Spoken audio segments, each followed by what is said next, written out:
Hello മച്ചന്മാരെ, പുതിയൊരു വീഡിയോയിലേക്ക് എല്ലാവർക്കും സ്വാഗതം. ഇന്നത്തെ വീഡിയോയിൽ നമ്മൾ ചെയ്യാൻ പോകുന്നത് നമ്മുടെ V3യുടെ റിയർ ഡിസ്ക് ബ്രേക്കിൻ്റെ പാഡ് ചേഞ്ച് ചെയ്യാൻ പോകണം. ഓക്കെ, അപ്പോൾ ഈ ഒരു പാഡ് ചേഞ്ച് ചെയ്യുന്നതിനകത്ത് വെറും പാഡ് ചേഞ്ച് ചെയ്യൽ മാത്രമല്ല, അതിൻ്റെ കൂടെ തന്നെ നിങ്ങൾക്ക് കുറച്ചുകൂടി ഇൻഫർമേഷൻസ് കിട്ടുന്നതായിരിക്കും. ഓക്കെ, അപ്പോൾ എന്തായാലും വീഡിയോ സ്കിപ്പ് ചെയ്യാതെ കാണുക. അപ്പോൾ നമുക്ക് കയറി വീഡിയോയിലേക്ക് പോകാം. ഈ ഒരു ബ്രേക്ക് പാഡ് സൂക്ഷിച്ച് നോക്കി കാണാം. നമ്മുടെ ഈ ഒരു ഔട്ടർ പാഡ് 80% തേഞ്ഞ് തീർന്നിട്ടുണ്ട്. പക്ഷേ ഈ അകത്ത് വരുന്ന പാഡ് ഒരു 20% സംതിങ്ങേ തീർന്നിട്ടുള്ളൂ. കാരണം 20 അല്ല, ഒരു 50% തീർന്നിട്ടുള്ളൂ. ഓക്കെ, അതിന് കാരണം എന്താണെന്ന് വെച്ചാൽ ഈ ഒരു കാലിപ്പറിൻ്റെ ഒരു മൂവ്മെൻ്റ് ഉണ്ട്. ഇതിനകത്ത് ഗൈഡ് പിൻ എന്ന് പറഞ്ഞിട്ട് 2 പിന്നുകൾ വന്നിട്ടുണ്ടാവും. ഓക്കെ, കാലിപ്പർ ഗൈഡ് പിൻ എന്നാണ് പറയുക. അപ്പോൾ ഇതിനകത്തുള്ള ആ ഒരു ഗൈഡ് പിന്ന് സ്ലൈഡ് ചെയ്തുകൊണ്ടിരിക്കണം. അതിൻ്റെ ഗൈഡ് പിന്ന് വരുന്നത് ഞാനിപ്പോൾ കൈ നിങ്ങൾ കാണിച്ചു തരാൻ ഇത്തിരി ബുദ്ധിമുട്ടാണ്. ഓക്കെ, ഞാൻ ശ്രമിക്കാം. ഓക്കെ, ഇവിടെയാണ് ആ ഒരു ഗൈഡ് പിന്ന് വരുന്നത്. ഓക്കെ, ഇവിടെ ഒരു റബ്ബർ ബൂട്ട് ഉണ്ടാവും, അതിനുള്ളിലായിട്ടാണ് ആ ഒരു പിന്ന് വരുന്നത്. അത് ഗ്രീസ് ചെയ്ത് വെച്ചിട്ടുണ്ടാവുക. ഓക്കെ, അതൊരു സിലിക്കോൺ ഗ്രീസ് എന്നോ സംതിങ് എന്തോ ആണ് അതിന് പറയുന്നത്. ആ ഒരു ഗ്രീസ് തന്നെ അതിന് യൂസ് ചെയ്യണം, വേറെ ഒന്നും യൂസ് ചെയ്യാൻ പാടില്ല. ഓക്കെ, നമ്മുടെ കയ്യിൽ ആ ഒരു ഗ്രീസ് സ്റ്റോക്കില്ല. അത് ആ ഒരു ഗ്രീസിൻ്റെ പ്രശ്നം ഉണ്ടെങ്കിലാണ് ഇത്തരത്തിൽ ഒരു സൈഡ് മാത്രം പാഡ് തേഞ്ഞ് തീരുന്നത്. ഓക്കെ, അപ്പോൾ നമുക്കിനി ജസ്റ്റ് ഒന്ന് ചെക്ക് ചെയ്യാം അത് തന്നെയാണോ പ്രശ്നം എന്നുള്ളത്. അപ്പോൾ അതിനായിട്ട് നമ്മൾ ആദ്യം ചെയ്യേണ്ടത് നമ്മുടെ ഈ ഒരു ബ്രേക്ക് പാഡിനെ കുറച്ചൊന്ന് പുറത്തേക്ക് എടുക്കണം. ഓക്കെ, അതിനെ പുറത്തേക്ക് എടുത്തിട്ട് വേണം നമുക്ക് ബാക്കി ചെക്ക് ചെയ്യാനായിട്ട്. നമ്മളുടെ പിസ്റ്റൺ അകത്തോട്ട് കയറി പോകുന്നുണ്ട്. ഓക്കെ, പിസ്റ്റൺ ഇപ്പോൾ ഏതാണ്ട് മുഴുവനായിട്ടും അകത്തേക്ക് കയറിപ്പോയി. ഓക്കെ, നിങ്ങൾക്കിപ്പോൾ കാണുന്നുണ്ടാവുമെന്ന് കരുതുന്നു. ഈ ഒരു ഡിസ്കിൻ്റെ ഇവിടെ ഇത്രയും ഗ്യാപ്പ് വന്നു. ഇതാണ് നമ്മുടെ പാഡ് വരുന്നത്. ഓക്കെ, അപ്പോൾ ഇത്രയും ഗ്യാപ്പ് വന്നിട്ടുണ്ട്. ഇതെന്തിനാണ് ഇങ്ങനെ തള്ളി വെച്ചെന്ന് വെച്ചാൽ നമ്മുടെ ഈ ഒരു കാലിപ്പർ ഫ്രീ ആയിട്ട് മൂവ് ചെയ്യണം. ഓക്കെ, ഇത് മൂവ് ചെയ്യുന്നില്ല എന്നുള്ളതാണ് മറ്റൊരു സത്യം. ഓക്കെ, ചെറുതായിട്ടൊന്ന് മൂവ് ചെയ്തു. ഓക്കെ, ഇതിങ്ങനെ അങ്ങോട്ടേക്ക് മൂവ് ആവണം. ഓക്കെ, ഇത്തരത്തിൽ നമ്മുടെ കാലിപ്പർ മൂവ് ചെയ്യണം. എന്നാൽ മാത്രമേ നമ്മൾ ഡിസ്ക് ബ്രേക്ക് അപ്ലൈ ചെയ്യുന്ന സമയത്ത് 2 ഭാഗത്തും ഒരുപോലെ ഈ 2 പാഡുകളും ഒരുപോലെ ഈ ഒരു റോട്ടറിക്കകത്ത് പ്രസ് ആവത്തുള്ളൂ. ഓക്കെ, അപ്പോൾ ഇത് ഇത്തരത്തിൽ മൂവിങ് കറക്റ്റ് ആയിരിക്കണം. അതിൻ്റെ ഒരു ഗൈഡ് പിന്ന് ഇവിടെ വരുന്നുണ്ട്. ഓക്കെ, അടുത്ത ഗൈഡ് പിന്നാണ് ഞാൻ നേരത്തെ കാണിച്ച് ഇവിടെ വരുന്നത്. ആ 2 ഗൈഡ് പിന്നും നല്ല രീതിക്ക് തന്നെ ലൂബ്രിക്കേറ്റഡ് ആയിരിക്കണം. എന്നാൽ മാത്രമേ നമ്മുടെ കാലിപ്പർ ഇത്തരത്തിൽ മൂവ് ചെയ്യൂ. ഓക്കെ, ഇപ്പോൾ കാഴ്ചയ്ക്ക് വലിയ പ്രശ്നമില്ല. ആദ്യം നല്ല ടൈറ്റ് ഉണ്ടായിരുന്നു, മൂവ് ചെയ്യാതൊരു അവസ്ഥയായിരുന്നു ഉണ്ടായിരുന്നത്. പക്ഷേ ഇപ്പോൾ നല്ല രീതിക്ക് മൂവ് ചെയ്യുന്നുണ്ട്. ഓക്കെ, നമ്മുടെ അപ്പുറത്തെ അകത്തെ സൈഡിൽ വരുന്ന ആ ഒരു ബ്രേക്ക് പാഡ് ഏകദേശം 50% തീർന്നിട്ടുള്ളൂ. പുറത്ത് വരുന്ന ഈ ഒരു പാഡ് ഏതാണ്ട് 80% തീർന്നിട്ടുണ്ട്. ഇതിങ്ങനെ ഈ ഒരു ചെറിയൊരു മൂവ്മെൻറ്റ്, വളരെ ചെറിയ മൂവ്മെൻ്റ് ആയിരിക്കും. അതില്ലെങ്കിൽ ഇത്തരത്തിൽ ഒരു സൈഡ് തയ്യും. ഓക്കെ, അപ്പോൾ നിങ്ങൾ എന്ത് ചെയ്യുകയെന്ന് വെച്ചാൽ ഇടയ്ക്ക് ഇതുപോലെ വൺ സൈഡ് തയ്യുന്നുണ്ടെങ്കിൽ ഒന്ന് ശ്രദ്ധിക്കുക. ഇതിനകത്താണ് ഗ്രീസ് വരുന്നത്, ഈ ഒരു ബൂട്ടിനകത്താണ് ഗ്രീസ് വരുന്നത്. അത് നമ്മൾക്ക് ചെയ്യുന്നത് നമ്മൾക്ക് ആ ഒരു ഗ്രീസ് തന്നെ ചെയ്യണം. അതുണ്ടെങ്കിൽ മാത്രം നമ്മൾ ചെയ്യുക, ഇല്ലെങ്കിൽ വർക്ക്ഷോപ്പ് പോയിട്ട് ചെയ്യാം. ഓക്കെ, അപ്പോൾ നമ്മുടെ റിയർ ബ്രേക്ക് പാഡ് മാറാനായിട്ട് ഇവിടെ ഒരു എല്ലങ്കി സ്ക്രൂ കാണാം. അതുപോലെ ഇതിനുള്ളിലായിട്ട് ബ്രേക്ക് ബ്ലീഡ് ചെയ്യുമ്പോൾ നമ്മൾ ബ്ലീഡ് ചെയ്യാനായിട്ട് ഉപയോഗിക്കുന്ന ഈ ഒരു വാൾവിൻ്റെ നേരെ അടിയിലായിട്ട് ഒരു എല്ലങ്കി സ്ക്രൂ കൂടി കാണാം. ഓക്കെ, അപ്പോൾ ഇത് രണ്ടും നമ്മൾക്ക് ഫുള്ളായിട്ട് അഴിച്ചെടുക്കണം. ഓക്കെ, അപ്പോൾ 5mm ഒരു എല്ലങ്കിയാണ് എടുത്തിട്ടുള്ളത്. എല്ലങ്കി ഉപയോഗിച്ചിട്ടാണ് ഇത് അഴിക്കുന്നത്. ഓക്കെ, നമുക്കിത് ആൻറ്റി ക്ലോക്ക് വൈസ് കറക്കാം.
ഓക്കെ. അപ്പോൾ ഈ ഒരു പാഡ് ഇതാണ് നമ്മുടെ അകത്ത് വന്നിട്ടുള്ള പാഡ്. ഓക്കെ, അകത്തെ സൈഡ് വന്നിട്ടുള്ള പാഡാണിത്. നിങ്ങൾക്ക് നോക്കിയാൽ കാണാം, ഇത് ഇത്രയും ഭാഗം തേയാതെ ഇരിക്കുന്നു. ഇതാണെങ്കിൽ അത്രയും തേഞ്ഞും ഇരിക്കുന്നു. രണ്ടും തമ്മിൽ ഡിഫറൻസ് നിങ്ങൾ കാണും. ഓക്കെ, ഇതെന്തുകൊണ്ട് സംഭവിച്ചു എന്ന് വെച്ചാൽ നമ്മൾ നേരത്തെ പറഞ്ഞ ആ ഒരു ഗൈഡ് പിന്നിൻ്റെ മൂവ്മെൻറ്റിന് ടൈറ്റ് വന്നതുകൊണ്ടാണ് ഇങ്ങനെ സംഭവിച്ചിട്ടുള്ളത്. ഓക്കെ, അപ്പോൾ നമുക്ക് നേരെ പുതിയ ബ്രേക്ക് പാഡ് ഇതിനകത്ത് സെറ്റ് ചെയ്യാം. ഓക്കെ, അപ്പോൾ ഇതാണ് നമ്മുടെ പുതിയ ബ്രേക്ക് പാഡ്. നമുക്ക് ജസ്റ്റ് ഒന്ന് നോക്കാം സൈസ് കറക്റ്റ് തന്നെ അല്ലേ എന്നുള്ളത്. ഓക്കെ, രണ്ടും ഏകദേശം സെയിം ആണ്.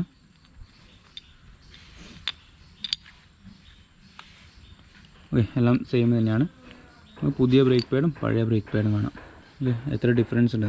ഇതിപ്പോൾ ഓൾറെഡി എന്താ പറയുക 50% തീർന്നിട്ടുള്ളതാണ്. ഓക്കെ, എന്നാൽ തന്നെ ഇത്രയും ഡിഫറൻസ് നിങ്ങൾക്ക് കാണാനായിട്ട് സാധിക്കും.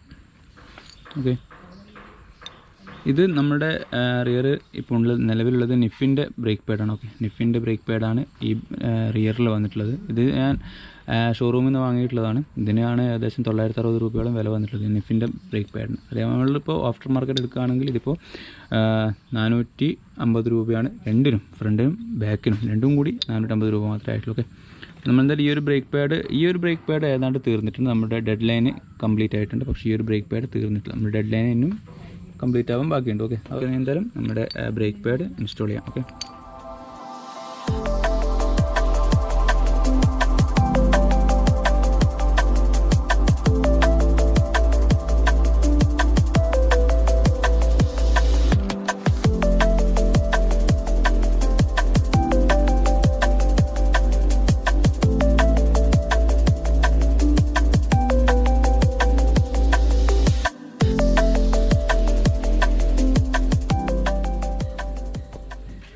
അപ്പോൾ ഈ സ്ക്രൂവും അതിനിടയിലുള്ള മറ്റേ സ്ക്രൂവും, 2 സ്ക്രൂ നമ്മൾ നല്ല രീതിക്ക് തന്നെ ടൈറ്റ് ചെയ്തു. ഓക്കെ, ഇനി നമ്മൾക്ക് ഈ ഒരു ബ്രേക്ക് പാഡിൻ്റെ ഈ ഒരു ഗ്യാപ്പ് ഇല്ലാതാക്കണം. അതിനായിട്ട് നമ്മൾക്ക് വേണ്ടത് നമ്മുടെ ബ്രേക്ക് പാഡിൽ ജസ്റ്റ് 1-2 തവണ ടാപ്പ് ചെയ്യുക. ഓക്കെ, എത്രയും വേണ്ടോ അത് അടുത്ത് കൊള്ളും, താനെ തന്നെ അടുത്ത് വരും. ഓക്കെ, നിങ്ങൾക്ക് കാണാം ആ ഒരു ഗ്യാപ്പ് പോയിട്ടുണ്ട്, ബ്രേക്ക് പാഡ് അടുത്ത് വന്നിട്ടുണ്ട്. ഓക്കെ, ജസ്റ്റ് ഒന്ന് കറക്കി നോക്കാം.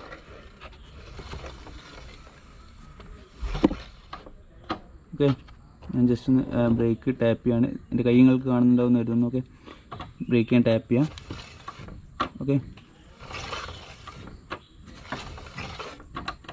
ഓക്കെ, അപ്പോൾ അത് സെറ്റായിട്ടുണ്ട്. നമുക്ക് ജസ്റ്റ് ഒന്ന് ടെസ്റ്റ് അടിച്ച് നോക്കാം.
അപ്പോൾ മച്ചമ്പരെ ഇത്രയാണ് ഇന്നത്തെ വീഡിയോ. എല്ലാവർക്കും ഇഷ്ടപ്പെട്ടാണ് നേർക്കുന്നത്. ഇഷ്ടപ്പെട്ടാൽ ലൈക്ക് ചെയ്യുക, ഷെയർ ചെയ്യുക, സബ്സ്ക്രൈബ് ചെയ്യുക. ഓക്കെ, അപ്പോൾ പുതിയൊരു വീഡിയോയിൽ കാണുന്നവരെ tata bye bye, see U.